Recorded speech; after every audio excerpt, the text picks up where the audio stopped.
Good morning, everyone. I thought we'd start off with a little video just to warm you up. Let's just have a look at this.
How about that for employee engagement? I think that video is perfect. A bit colourful for this time of morning, but a perfect segue into this morning's keynote. Over the next 20 minutes, we'll be talking about how to create a customer-centric culture where your employees are engaged and empowered to do what's best for the customer. We'll first focus on best practice customer experience. Then we'll look at employee buy-in and embedding the customer centricity in your organisation. And then we'll also have a look at some business case studies. As you just heard, I am the CEO of the Holler Agency, and we specialise in customer experience. We help brand leaders like you increase their customer engagement, find new sources of competitive advantage, and accelerate growth. So let's get started by looking at best practice customer experience. My point of view is that customer experience is a holistic business discipline that stretches across the entire business. It's a one company approach to improving your customers' lives. I also believe that great experiences are a set of customer-centric behaviours that, when consistently practiced, can be developed and cultivated to become a part of the organisation's culture. Most companies today are structured from the inside out. That means that their strategic focus, their problem solving, decision making and revenue comes from delivering a product or service that solves an internal business issue, such as loss of market share or needing to increase market share or new brand positioning. On the other hand, companies that are structured from the outside in, their strategic business focus and decision making comes from placing the customer at the core of their business. That is, their customers are the single focus of their business activities, and satisfying their customers' needs and providing a rewarding experience drives the overall planning for what's designed, developed and delivered. These organisations have a very different business mindset. Their attitude is, what's good for our customer is good for business. Globally, brands that deliver customer experience excellence, we all know them, they're the Amazons and the Zappos and the Disney and Lego and Starbucks and Facebook. For these brands, customer experience is a well-entrenched discipline, which leads to superior competitive advantage, increased customer value, and sustained business growth. They know who their high-value customer is, both in volume and value. They map and remap their customer journeys and consistently identify their customers' needs, gaps, and pain points. And they have also set about putting the customer at the heart of their innovation efforts and continually improve their brand touchpoints, products, services, and processes. These leading brands also recognise the fundamental relationship between customer and employee engagement. Put simply, they understand that happy, engaged employees create more happy, engaged customers. Brands such as Airbnb, the 2016 winner of the Glassdoor's Best Place to Work, are now looking at their employee engagement through a cultural lens. The brand's mission? To create a world where you can belong. From workspaces and physical environments that feel like home and promote a sense of belonging and well-being, to community volunteering, travel opportunities, a healthy lifestyle program, and co-creating the customer experience. For example, each employee receives $2,000 as a travel allowance to experience Airbnb from the customer's point of view. They call their customer a host. Employees are encouraged to volunteer with Airbnb hosts to gain deeper insights and understanding of their experience. The company also runs an annual conference to bring together employees and hosts from all around the world to learn what's working in customer experience and what's not working, so they can make changes. Today, the workplace is a complex ecosystem. Deloitte's paper, Human Capital Trends, points to the shift in employee motivation. There's now a greater focus on purpose, mission, and defining the company's culture. A customer-centric culture, however, is where employees understand the company's CX aspirations, their customers' needs, and the role they play in delivering the customer promise. Importantly, their voice is valued and contributes to a process of collaboration to improve customer interactions.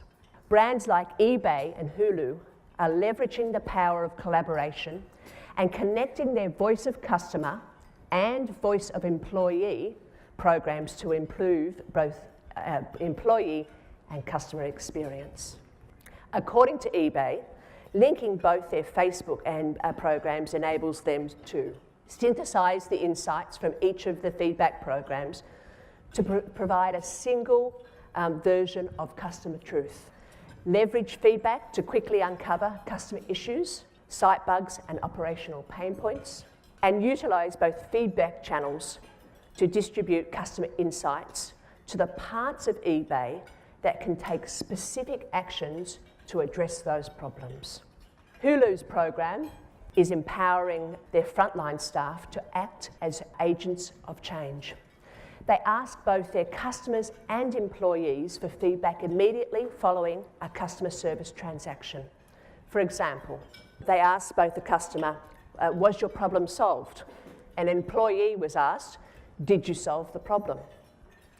Customers were asked, are we easy to work with? And employees, was it easy to access the tools and resources you needed to solve the problem? Customer, did you enjoy the experience that you just had? And the employee, did you feel proud to represent our brand after this interaction?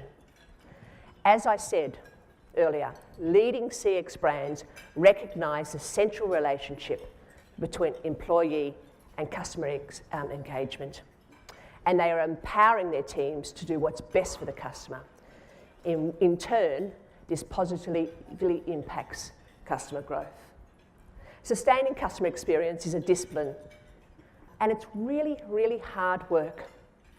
What I'm seeing at this time is organisational leaders are struggling to embed customer-centric behaviour across their business. That's because CX is still often owned by one department, not the whole company. Companies aren't creating a culture where employees are empowered and they're not investing in education and training. And again, the employee and the customer are not working together to fix problems. Next, I'd like to discuss 2 initiatives to be used in conjunction with your customer experience program, which will assist in employee buy-in and embedding the customer-centric mindset in your business. Firstly, inspiring employees to improve customers' lives. And second initiative is developing a walk in your customers' shoes program. A brand's belief or purpose provides meaning and focus by expressing its role in people's lives, its reason for being. For example, Telstra's purpose is to create a brilliant, connected future for everyone. This serves as their inspiration. To deliver their purpose, their responsibility is to transform their technologies to create social, economic, and cultural change. A company's purpose makes employees feel like they belong. It makes them feel special, a part of something much bigger. It unites everyone in the business with a common goal. And as leaders, it gives us the ability to inspire others. A customer-first purpose defines behaviour both internally and through every customer interaction, including how employees think, act, and communicate. Importantly, it serves as a higher ideal.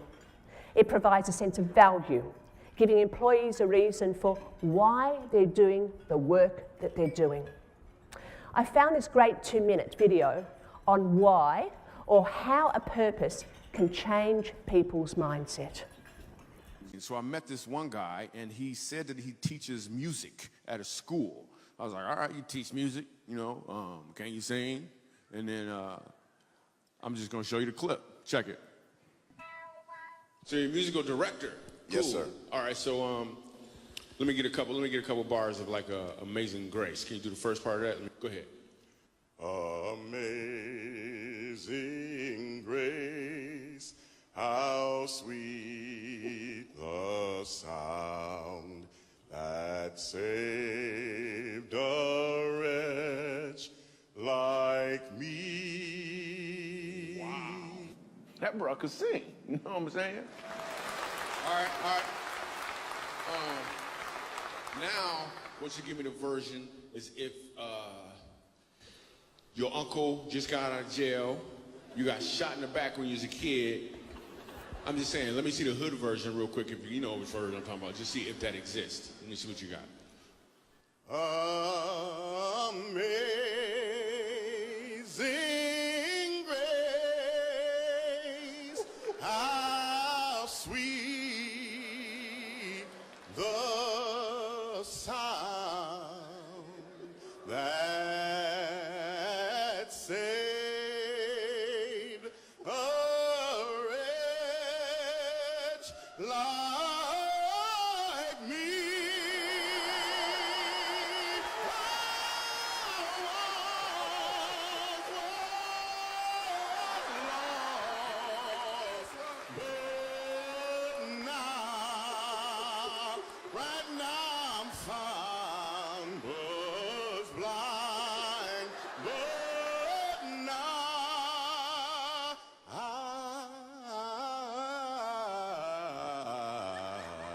I see.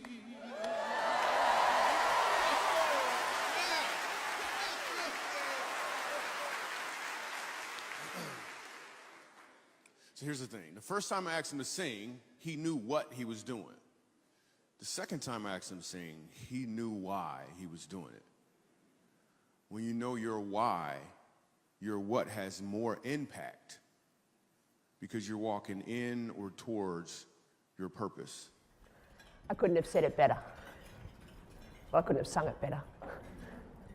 Fundamental to bringing your customer purpose to life inside the business is to keep it salient. For our clients, Better Homes and Gardens, this was a complex undertaking. The brand is owned by 3 different companies.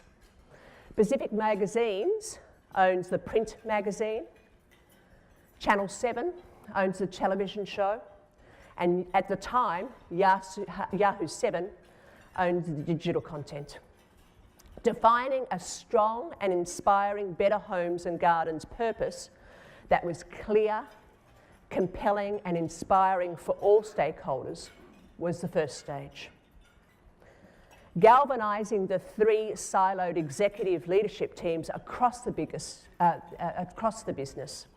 was our biggest challenge. We were dealing with people from different businesses, different specialties, print versus digital versus broadcast, and different perspectives. All of them had a strong held view on what was best for their readers, users, and viewers.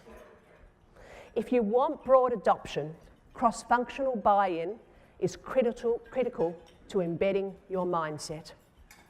We formed a one-brand executive group with the goal of cross-functional collaboration to facilitate clarity, communication, and consistency, and to create a brand-wide employee understanding and optimism in implementation. The One Brand Collaboration team developed a framework and guidelines to inspire all to think, act, and communicate consistently. What sets great customer experience brands apart from the rest is they are focused on how their experiences make their customers and employees feel. And these days, you need to make sure that people both inside the business and outside the business feel good. In the simplest of terms, empathy is a feeling. Being empathetic means that you understand how it feels to walk in someone else's shoes. Walking in your customer's shoes helps employees deeply understand what your customers are experiencing. It's a program we use to help embed a customer culture. It helps employees to experience what it's like dealing with your company from the customer's point of view. Walking in your customer's shoes means taking regular deep dives in customer understanding. This means observing and interacting with customers, watching their behaviour, seeing what they're seeing, experiencing it through their eyes, their frustrations, joys, irritations, surprises, exasperations, actions and reactions. Your people also need to get out from under their desks and get into customer-facing departments. They need to serve the customer in store, ride in delivery trucks, listen in on customer service calls, sit in on sales presentations, watch a customer unpack a new television, get into the service department and experience the delight of picking up a brand new car. Using a customer empathy program like walking in your shoes helps employees to improve their customer interactions. NRMA is driving a customer culture change with their customer experience program called Customer Connections. The program is tiered, and this initiative was specifically designed for senior leaders who have either worked in the company for a very long time or were very senior in the business.